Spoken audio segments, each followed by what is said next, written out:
कहानी की शुरुआत। मुन्नी एक छोटे से गांव में रहती थी। वह बहुत ही प्यारी और होशियार बच्ची थी, लेकिन एक छोटी सी परेशानी थी। मुन्नी के पास कोई खास चीज नहीं थी जो वह सबसे अलग महसूस कर सके। हर किसी के पास कुछ खास था, लेकिन मुन्नी का दिल हमेशा किसी अद्भुत चीज की तलाश में रहता था। एक दिन उसकी दादी ने उसे एक पुरानी टोपी दी, जो काफी अलग और जादुई सी दिखती थी। दादी ने कहा, मुन्नी, यह टोपी तुम्हारे लिए बहुत खास है।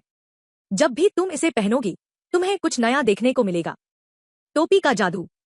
मुन्नी ने दादी की बात सुनी और उस टोपी को पहन लिया। जैसे ही उसने टोपी पहनी, उसकी आंखों के सामने दुनिया बदल गई।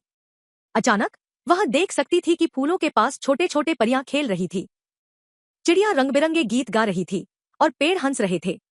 मुन्नी बहुत खुश हो गई। वह जंगल में चलने लगी और हर कदम पर नई नई जादुई चीजों का सामना करती। मुन्नी को लगा जैसे वह किसी जादुई दुनिया में कदम रख चुकी हो। नया दोस्त।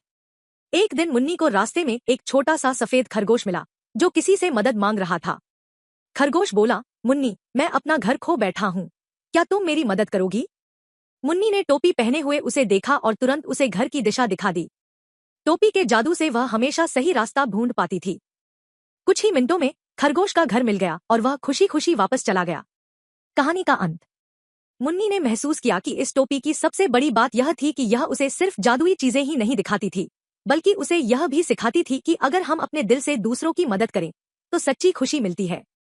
मुन्नी ने दादी से कहा, यह टोपी बहुत खास है, लेकिन मुझे सबसे ज्यादा खुशी दूसरों की मदद करने से मिलती है। और इस तरह मुन्नी और उसकी चमत्कारी टोपी की यात्रा हमेशा चलती रही।